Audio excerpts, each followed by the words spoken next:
All right. So I'm going to flash out here are the odds.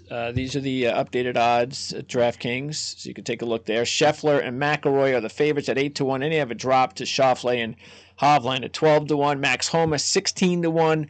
Cantlay, Spieth, and then the rest you can see here. Justin Thomas 22-1.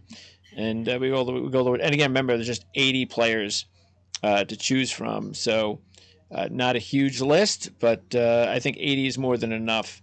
Matter of fact, I like it when to feel. I mean, 50 I think is a little small, but I like the 80. Yep. 80 is a nice number. So I wish they would do. I wish they'd do 80, but then still have a cut down to 50 after 2 days. But it's okay. Now, one of the things I decided to do this week, now they call the Century a signature event, but I mean, it's not. I mean, it's such a small field, and it's even though it's bigger than normal now.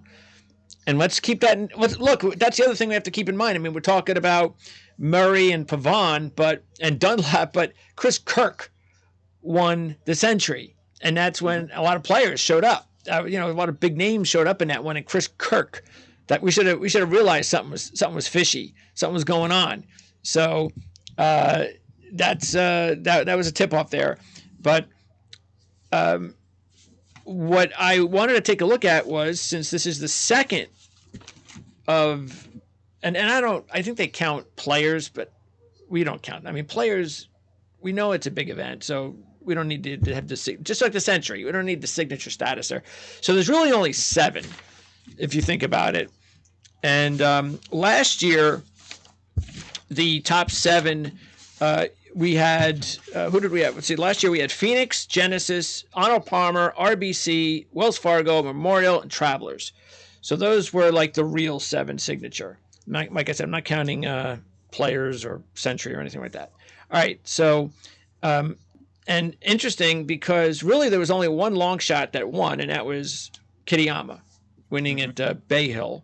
Other than that, but there wasn't really. I didn't notice any specific trends. Like it wasn't like besides Scheffler. Scheffler is the only guy, but Scheffler did that every event, the whole year he was consistent.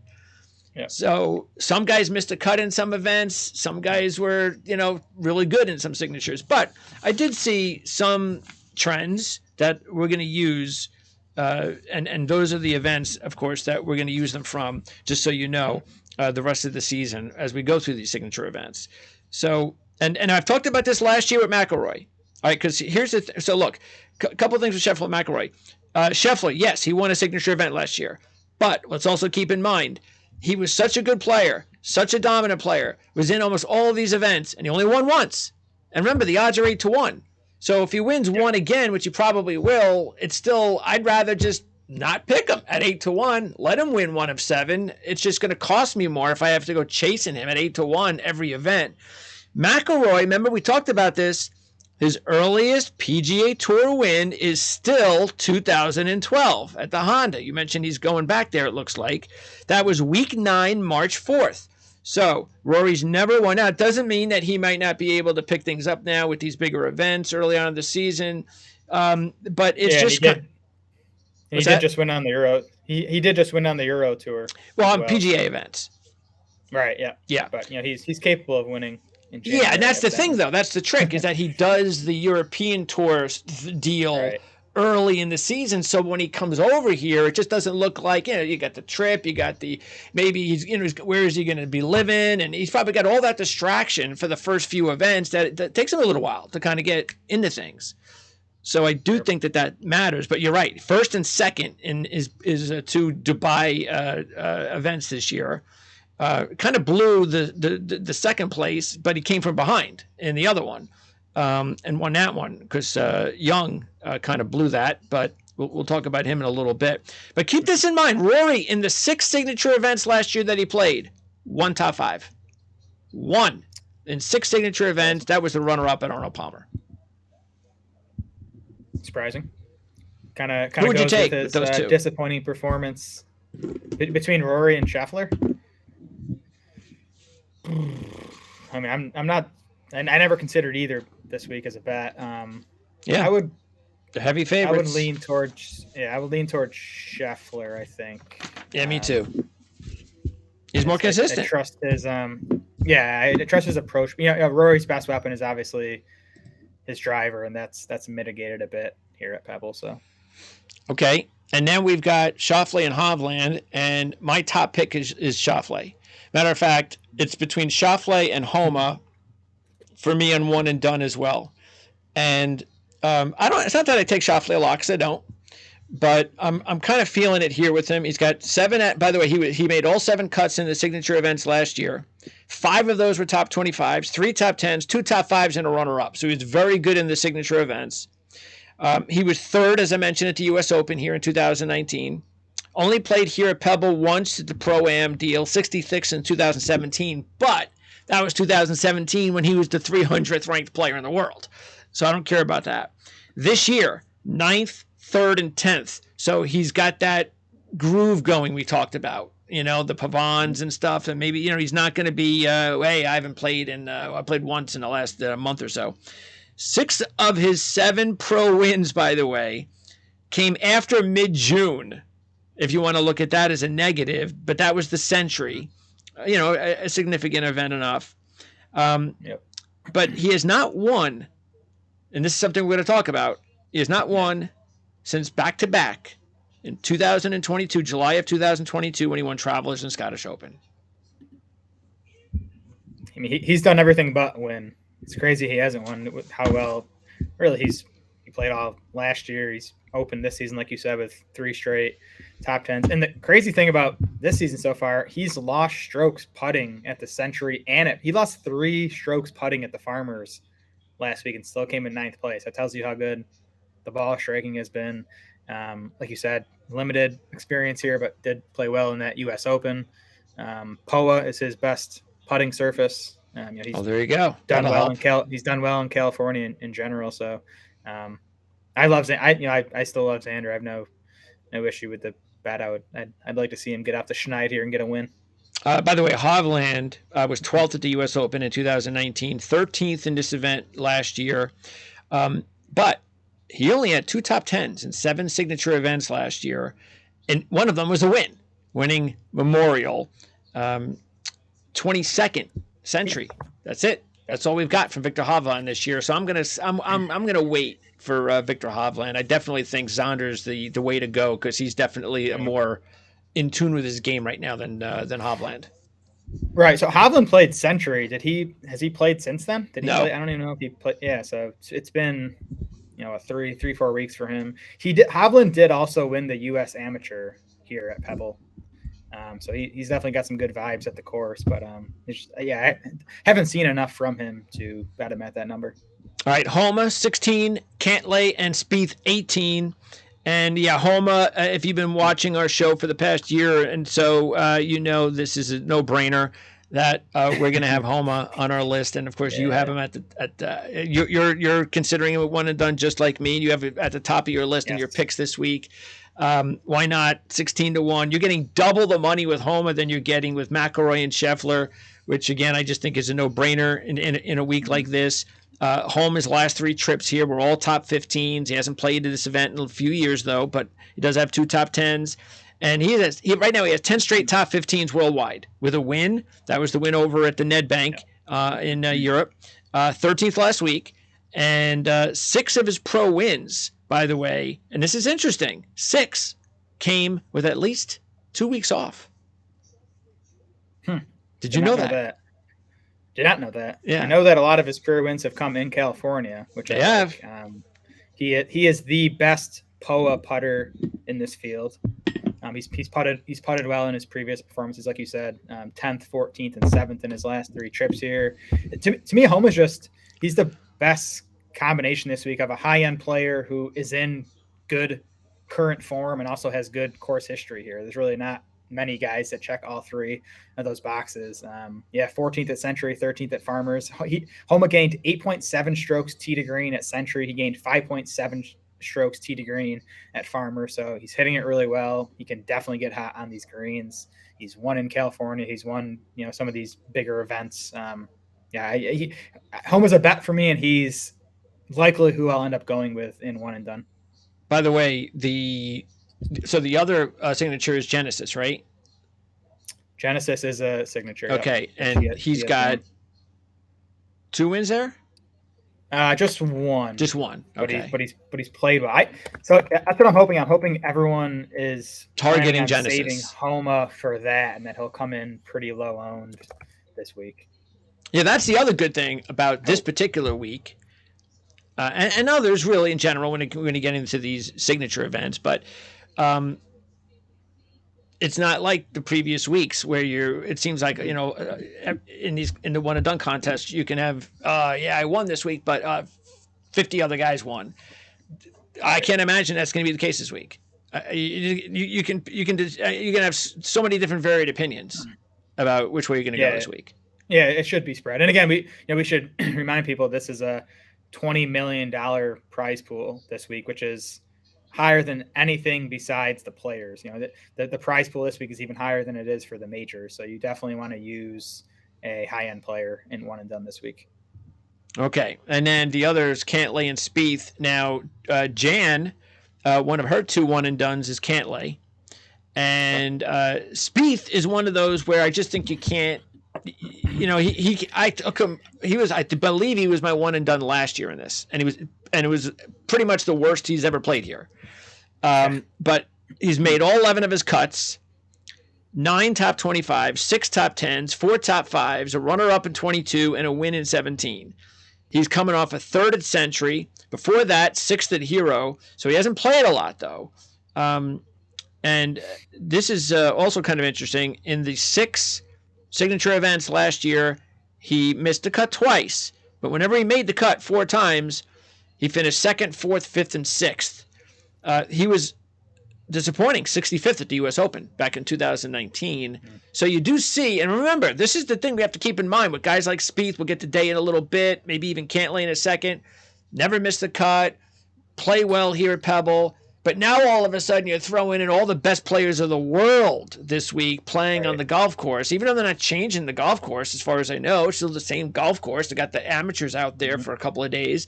So it's just the same golf course, except more prize money and better players. And that makes it a lot harder for these guys that have dominated here over the years. Yeah, and with Spieth, his course history is definitely baked into his odds, right? Like, if this wasn't a course where he has played so well, he'd be 25 or 30 to 1. So he's not a bet for me. Cantlay's more interesting because of the course history here and because it should be a perfect fit for his game. And I do think if you can get 18 I've even seen Cantlay at 20 to 1 in some other spots. It's definitely tempting.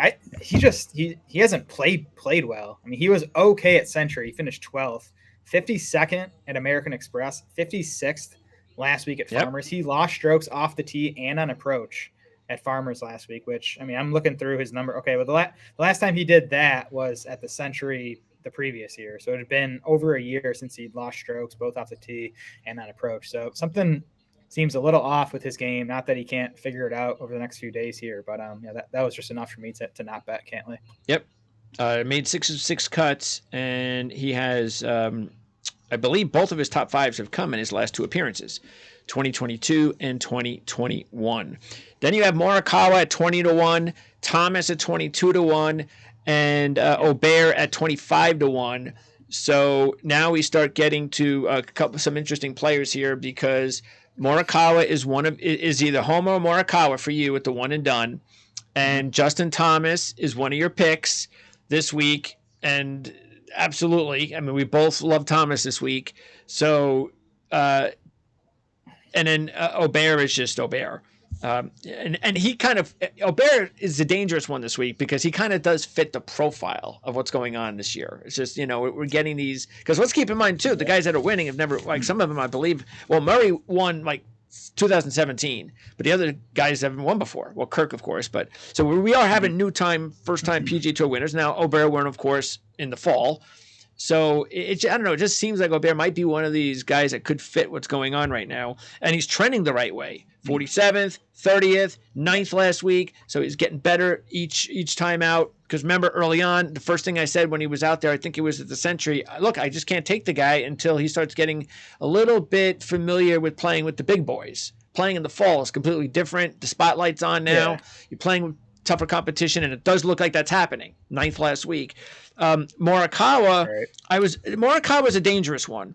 He had 1 top 10 in 7 signature events last year. That's bad. He had 3 missed cuts in signature events last year. He's also coming off a missed cut. Okay, so these are bad things, but he's actually a good player coming off a missed cut. He does pretty well, statistically speaking. He also has a win after a missed cut. And so there are some good things there. Let's also keep in mind that he only had 1 top 10 in 4 majors last year, which is not like him at all. So he just did not have a good year. So that's why I'm trying to say there were some bad things to look at, but you have to be realistic that he just didn't have a good year last year, and that's why he didn't play well in the big events, including the majors. But let's also remember the miscut last week, the previous 3 events, 5th, 7th, 1st. So he was definitely playing really well. He only missed the cut by a shot. And if he would have just made the cut, who knows what could have happened if he had a good Saturday. And anyway, you like him for a one and done. Yeah, Morikawa won the Open Championship the week after missing a cut. There you go. I remember that.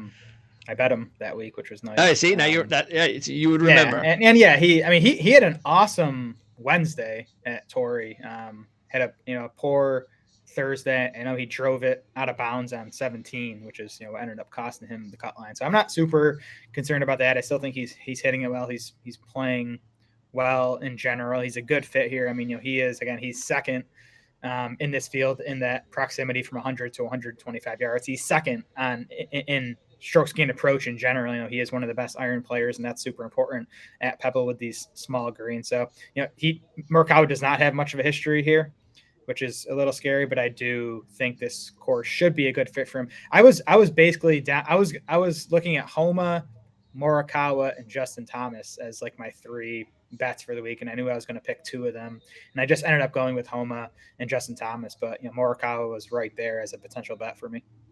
Yeah, I mean, Justin is just on fire, as we know. 5th, 4th, 3rd in his last 4. If you look at it, and also remember, he did not have a good year last year, but 6 top 25s in 7 signature events last year, 2 top 10s and 1 top 5. He had 9 top 25s. I'm not talking century. He had 9 top 25s all year. 6 of them came in signature events, and that's when he wasn't playing well last year. So now he's coming to the first signature event on fire. His game is just as good as it could be. He did play here, but that was all the way back in 2014. Nobody cares when he missed a cut back then. And this is also kind of interesting. Again, this would be a second appearance. 7 of his PGA Tour wins have come in his first, second, or third appearances at an event. Nice. And he's never, how about this one? He's never won a PGA Tour event on his 3rd straight week of action. So he's a guy that needs rest or prefers rest, which is okay. I mean, not everybody's Eric Cole, but you take a look at last week, remember, he decided to not play, and maybe that was part of it, is that, what, I've got these other big events coming up. I don't want to be in that situation where I'm playing 3 or 4 straight weeks. Yeah, for sure. And Justin Thomas is kind of similar to Morikawa in that the course history is not good. There's not much of it. Like you said, he missed the cut in 2014. Yeah. He did also miss the cut at the U.S. Open here in 2019. Yes, he did. I looked at his stats that week. He just putted poorly. The ball striking was fine, and Justin Thomas can putt poorly. He does that quite often, which is the concern. But he is a pretty good POA putter. I believe it's his best putting surface, and he's just another guy like Morikawa. I think this course should fit him well. Again, off the tee stuff is mitigated a bit here. It's not as important. That tends to be Justin Thomas's weakness. He can get a little wild off the tee, but as far as approach play goes, he's excellent. If you look at over the last 2 years, that 100 to 125 yard range, he is second best in this field. He hasn't been quite as good over the last 12 months just because his game dropped off a little bit. But when he's on, he's an excellent wedge player. The biggest reason that I ended up betting Thomas instead of Morikawa, I don't know if you've looked at the weather forecast yet. No. But Sunday, they're forecasting like 40-mile-per-hour winds. Okay. At Pebble Beach, which is right on the ocean. Like that's going to be insane if they play through. How about rain? Type of winds. There's a lot of rain throughout the week. Well, that should favor the heavier hitters then. Yeah, but so Thomas is excellent in the wind. I remember when he won the Players. Whenever he won the Players, it was super windy that season. If you look at over the last 2 years, the best players in windy conditions. Number one is Scotty Scheffler. Number two is Justin Thomas. And then if you're interested, the rest of the top five, Xander, your guy is number three, so that's good. Sung J M is fourth best, and Rory McIlroy is fifth best. So and some of those are the best players in the world. They are, but I mean, you look at like someone like Colin Morikawa, he's way down that list. He struggles in the wind. I'll tweet out that full list of how these guys do in the wind. But there are some higher end players who struggle in the wind. So that was honestly what pushed me to Justin Thomas. Is if they do end up playing on Sunday in those super windy conditions, I'd much rather have Justin Thomas than Morikawa. Well, actually, yeah, I think if anything, maybe what it is one of those deals where the stat is more towards which guys don't play well in the wind. Sure, right. Which quarterbacks can't throw the ball, in the rain, that kind of stuff. Yeah, taking a look at the weather. So Friday, rain showers, 54, 10 to 15 mile an hour, chance of rain, 60%. Of course, what we don't want to see is thunderstorms, and I don't see any on Friday. Mm-hmm. Saturday, few showers, chance of rain 40%, no wind. Sunday, like you said, rain and wind, showers in the afternoon, 56, 20 to 30, 70% chance. But again, I'm glad that we don't see thunderstorms. That's the big deal. So, yeah it's gonna be a bit sloppy out there. Which is, honestly, I like Homa too if the conditions get kind of sloppy. I remember he won. What was it? It was at TPC Avenel, whatever that. The Wells Fargo a couple of years ago. Okay. He won. It was like super rainy and cold and windy. So he's a guy like when the conditions get bad. By the way, so Morikawa, 21st in this field in windy conditions. So 21st out of 80, not great. I mean, not horrible. None of these guys are too far down the list, but he definitely takes a hit when it gets windy. All right, now let's get to the next grouping. That's the 30 to 1 to 60 to 1 kind of roundabout numbers. And I tell you what, let's talk about. Tell you what, this is as good a time as any. I'm going to flash the picks. There are the picks. So there you see, Jared. We've already gone to his first two picks. I've only used one of my picks up, but I've got a couple others coming, as you can see. So let's get into them. So a couple of my picks this week include Cameron Young and my boy. I have to go with him, and that's Højgaard. Young is at 40 to 1. Nice. Højgaard's at 45 to 1. And with Young, this is something that I did notice because I kind of figured it was the case, and I did the research, and it did kind of equate to something that you want to keep an eye on and maybe give him an edge this week. Since a full-time PGA card member in 2022, when he scored a top 6 of his next 7 events were top 20s, including second, 7th, and 8th. What does that say? Well, once he has a good week, he tends to capitalize on that and get into a groove. And he was third at Dubai, as I remember. Now, maybe should have won, but let's keep in mind where he was coming from. I believe, what was it, this offseason? Changing his equipment, I believe, and so he had to get used to it. So now it looks like he is. So I'm the conditions being what they are, the Bombers might be coming into play. So I think Young might be a solid stick with a hot guy. And hey, he hasn't won yet. So I also think that could work into his favor. And then the other one is Højgaard. And let's just keep this in mind. Højgaard, this time last year, was 142nd in the world. Okay. So 8 top 5s worldwide since then. 3 runner-ups and a win. Now, we talk about, are you winning on the PGA Tour? Or competing? Or are you doing that in big events? Well, keep this in mind. During the streak, he was second at Nedbank to Max Homa, who won the event. All right? He was also second at Punta Cana a few months back, PGA Tour. He was 6th at the Scottish Open, where Rory McIlroy won.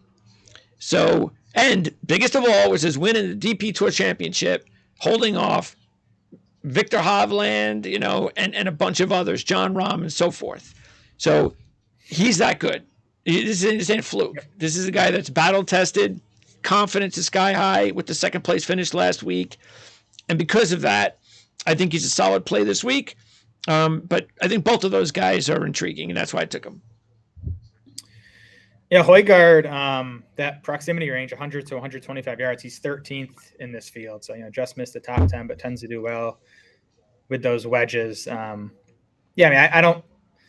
think last week was a better fit for his game just because he's such a long driver with the golf ball. And, that doesn't matter as much here. But, I'm with you. He's an awesome player. He's going to win on the PGA Tour very soon. All right, now some other guys in this in this area here. I mean, look, Benny On is 40-1. I would like a little bit better odds for On, which is why I didn't go his way. But everybody knows how we feel about him, and he's a dangerous player. Let's keep in mind he was 16th at the U.S. Open in 2019. So, also 37th last year here. So we got his feet wet. 4 top fives, 2 runner-ups in his last 7. So you know how he's playing. Jason Day at 45-1. 13 at 13 cuts, 11 top 25s, 8 top 10s, 5 top 5s, runner-up in 2018. Did not play Pebble last year, but that was probably because he saved his time for the signature event following week at Phoenix and the week after, and he finished 5th at Phoenix and 9th at Genesis.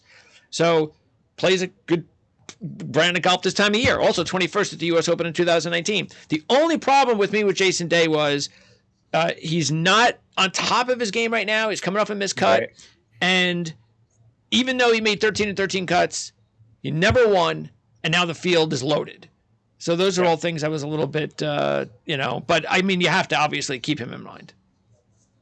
Yeah, Day is similar to Cantlay to me, where, these guys have excellent course history, but they don't seem like they're, on their A game right now, ready to win. Not to say they can't, but I wish Day had played better, both last week and at American Express, where he finished just 34th that week. So it doesn't seem like he's got it right now. Some other interesting notes from players in this area here. Another player that we got to start keeping an eye on. You have him on your fantasy team, and that's Bo Hostler. Bo Hostler's made now 8 straight cuts, coming off a 6th last week. He had a 2nd at Zozo in the fall, 6 pro runner-ups and 3 runner-ups on the PGA Tour, so he's getting close. 11th on this course last year, 3rd the year before that, so he really likes the golf course as well. So if you're looking for a long shot in this area, I definitely think he's there, and he almost made my list. Poston, a lot of people taking him. I took him a couple of weeks ago as a one and done. He's made 12 straight cuts, 10 top 25s, 7 top 10s, 3 top 5s, and a runner-up. But in 6 signature events last year, he missed the cut 5 times and finished 38th in the other. That means, you know what? Let's see how he does in his first signature event of 2024. And if he misses the cut again, then you know what to do the next time it comes around. But that kind of scared me off. You have one of your picks here at 50-1, Eric Cole, 15th year last year. And this guy just is a machine. Now, last week, he missed a cut. And maybe it was the best thing for him because he had 18 straight cuts he had made going into that. But I say that because this is going to be his 5th straight week of playing. And last year, he went through a streak of 9 straight weeks of playing. And this guy just plays. I mean, I think it might be he just started to play well and might have been like, hey, man, this is good. I'm making money. I just got to keep going out there and playing as long as I'm making cuts. But maybe the miscut last week was the best thing for him. Yeah, and Torrey's just not a good fit for his game. He's not a long driver. So it wasn't a total shock that he missed the cut last week. It doesn't really concern me. Now, listen, I have questions about whether Eric Cole can win this event, right? Because he's still looking for that first win. Is he really going to get it at an elevated event? So that's the concern here. I just had to bet him because the numbers I'm looking at just absolutely love Eric Cole this week. But basically, I think he's a perfect fit for this course. He's actually 2nd in my model. It's Scotty Scheffler 1, then it's Eric Cole 2, and then right behind Cole is here. Let me pull it up. Right behind Cole, it's Xander, Morikawa, Hovland. So it's Cole and all these other studs at the top of the model. So just looking at Eric Cole over the last 12 months, he's 6th best in this field in approach. He's 1st in that proximity range we talked about, 100 to 125 yards. He's first on short par fours between 350 and 400 yards, which there are a bunch of on this course. Like you said, 15th place here last year. I also looked at just in general courses under 7,200 yards, which Pebble Beach is. Pebble Beach is one of the shortest courses on the PGA Tour. Eric Cole, over the last 2 years, third best in this field on those short courses. So just kind of everything points his way, having a good week this week. I think he's like an excellent top 10 bet. Again, whether he can win, we'll see. But 50-1 was enough for me to take a shot. Hey, you know what? He kind of does fit the model of what we're seeing this year. So these are the types of guys that we have to be keeping an eye on. Because the other thing too, keep this in mind, that the players that did win this year, even the last three, Pavon, Murray, and Dunlap. Pavon had never played ever at Torrey Pines. Dunlap, of course, had never played at that golf course, Amex. And Murray was making his second appearance. He missed the cut in his first appearance. So, hey, if you have one appearance or no appearances, which a lot of these guys do, because, again, some of these they don't play at Pebble, at the Pro-Am, I'm not going to worry about it this week. All right. Next grouping, and then you have, by the way, Matsuyama's in that at 65-1. Adam Scott almost made my list, but he kind of dropped to 55-1. That worries me a little bit, but I do like the way he's playing. Keep this in mind. In his last four events, all top sevens. The last time that he played in four events straight and all had top tens was 2016. So that's how well Adam Scott's playing. Matter of fact, you have to go back to 2016 being the year that was the last time that he was actually a great player. He was ranked the last time he was in the top 10. He was the seventh ranked player in the world. That's how well he's playing right now. And in his last three signature events last year, he finished all in the top 20, two top 10s, and one top 5. So these are good signs that maybe Adam Scott, who was seventh in the U.S. Open in 2019, hey, you know what? I don't know, we have a couple more years of being on it, because this is a guy that used to take a lot of time off, didn't play a whole lot. His family was very important.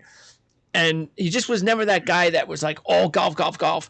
You just get the feeling that he's kind of maybe at that point where, you know what, I only got a few more years of this.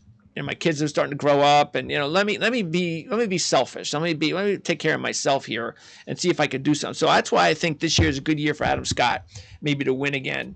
But the 55-1, I was a little concerned with. Scott has been excellent at Riviera, where we're going in a couple of weeks, including a win back in 2020. So yeah, there you go. Yeah, I'm not betting this week. I'd like to see him play well and get some reps in this week. I'm not sure if he's playing at Waste Management next week. Probably not. I would assume he's taking a week off. But definitely someone who I'll be looking to bet at Genesis. One of my other picks is Denny McCarthy, and this should not be a surprise at 70-1. This is a really good week for him. His last two trips to Pebble, 4th and 12th, a combined 26 under par. He's playing decently well. First two events this year, okay. But last two events of last year, 10th and 5th. 5 of 7 signature events last year were in the top 25. So he really played well in these events. 4 of those were top 15s, 3 top 10s, and he was runner-up at Memorial. I think the combination of him playing well in the signature events, he's played well here before, and he's never won a PGA Tour event. I think this might be a good sign for Denny to be in contention this week. Yeah, I think it's a good course for him, shorter course. And he's the second best POA putter in this field behind Homa. Very nice to hear. Let's also talk about some of these other long shots. Justin Rose is 80-1. Again, he won last year, and he was third at the 2019 U.S. Open, as we talked about before. The problem is his game is just not very good right now. Yep, exactly. Same, similar deal to Cantley and Jason Day. That's what I'm saying. And it's a tough week because the guys who have played here often and played well, aren't coming into the event playing well. Then you have guys who are playing well coming into the event that just don't really have any course history here. So it's tough to find anyone that kind of checks all the boxes. All right, and then we're going to go into a couple more of my long shot picks. One's on my fantasy team. I just picked him up, and he's in your stats. Bazoo Newt, 90-1, and the other one is Patrick Rogers at 80-1. So we do have him on your stats, which is nice. He was 14th at Pebble in 2022, so that's good. Last 7 events, he has 4 top 10s, 2 top 5s worldwide. including, of course, the second place finish a couple of weeks ago. And then you have Rogers, same thing like Scott a little bit. In his last 4 events, all top 25s. He has not had 4 straight events of top 25 since 2015. And he's never had 5 straight top 25s on the PGA Tour before. So that's how well he's playing. He's coming off a 9th place finish last week. He's only made 1 of 5 cuts at Pebble. That was an 8th in 2018. But again, he is familiar with the golf course, and he is playing better than he's played before coming into this event. Todd is also in this level. He's at 90-1. You mentioned him. Todd has 4 top 20s and 10 appearances, 3 top 10s, and runner-up to Justin Rose last year. So that's important. He's made 11 straight cuts with 3 top 10s and a runner-up at John Deere. He has not won a PGA Tour event since 2019. And another one, Taylor Montgomery, is one of Jan's top 2 one-and-done plays, along with Patrick Cantlay. So she's got a sleeper here in Montgomery, who in his last 4 events, 3 of them are top 15s, including an 8th at the RSM. That's interesting. I wish we had Jan on so she could tell us why exactly she's on Montgomery this week. This doesn't seem like the best course fit for him. But I'd be curious to see what she's thinking there. Again, Todd is like a perfect fit here. He's played well here in the past. I don't trust the guy to win, but I think if you're looking to make like a top 10 bet, that Brendan Todd makes a lot of sense. And then rounding out your long shot, and he has dropped from 200 to 130. So maybe some other handicappers picked up on something, but you tell me why Mark Hubbard at 130-1. So basically, it's because Mark Hubbard led the entire field last week in strokes gained approach. He was the best player in the field on approach, and even longer term. You look over the last 12 months, he's the 7th best player in this field on approach. Now he has other holes to his game. He's not the best driver. He's not the best putter. But when it comes to approach, which is very important at Pebble here, again, a shorter course, but with really small greens, you need to be super accurate. Approach play matters a lot here. And Hubbard has made 3 straight cuts here, gotten better each time, 55th, 33rd, 20th. Again, can Mark Hubbard win an elevated event? I'd say no, but we've also, seen these past 4 weeks guys winning that we weren't expecting. So, few bucks on Hubbard at 200-1, or even 130-1. I don't know. I'm not as interested at 130-1, but shop around. I'm sure you could probably still find him at 200-1 somewhere. Maybe some bargains. If you want to take a look here. Look, he's not on top of his game, but still, Ricky Fowler's 110-1. I mean, that's big. That's a big number for Ricky Fowler. Yeah. So keep that in mind. Maverick McNeely is someone that maybe we'll start paying more attention to because, again, he was injured for a while, but he's starting to get back into the swing of things. And I think he has a good history at this golf course. He has 2 top 5s at this golf course at 150-1. Your boy Luke List is 150-1. Your boy Adam Svensson is 150-1. My boy Taylor Moore, who has combined 19 under par, 2 top 20s, and 2 appearances here, is 180-1. Lucas Glover, who's on your stat list, I believe is on the stat list at 180-1. I think he was. I think he's on the stat list. Yes, yeah, he's second best in that proximity range. Okay. I remember there was a reason I looked into him. There's a reason I didn't take him. I think is he just not playing? Yeah, he's not playing all that well lately. Yeah. Well, 29th at Century, miscut at Sony. He actually hit the ball well at Century. He did not at Sony. He's a fine long shot play if you're looking for one. Yeah, and speaking of long shots, while I do see we're talking, that's why I'm saying I think that even though signature event, better players, more money, you should start seeing this long shot stuff go away. But I think that there's still reason for it this week, and that is if you take a look at it, in general, the history of Pebble is about long shots. That's the history of Pebble. We can go back to Gary Woodland. Even though he was a top 35 player, nobody expected Gary Woodland to run away and win the U.S. Open. He was never good in majors. Then you take a look at the guy before that was Graham McDowell. He was just okay. Nobody was expecting him to win a U.S. Open. It was his first major win. That was back in 2010.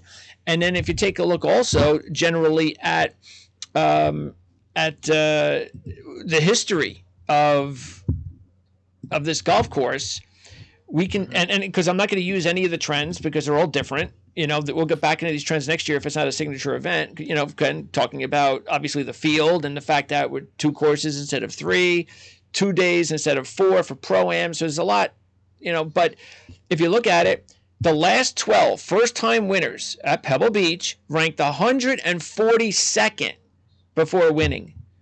So there's a lot of long shots that win at Pebble. Also, we mentioned the ones at the U.S. Open. I mean, so guys, the top guys just don't seem to win very often, even in the U.S. Open at Pebble Beach. And if you're thinking this is going to be an exciting event down to the last stroke, well, there has not been a playoff at Pebble Beach since 2008. And only 4 of the last 20 winners won by 1 stroke. So 16 of the last 20 winners had breathing room. That's interesting. And that's a long time to not have a playoff. All right. 18 such a good hold. It'd be nice to see it come down to that.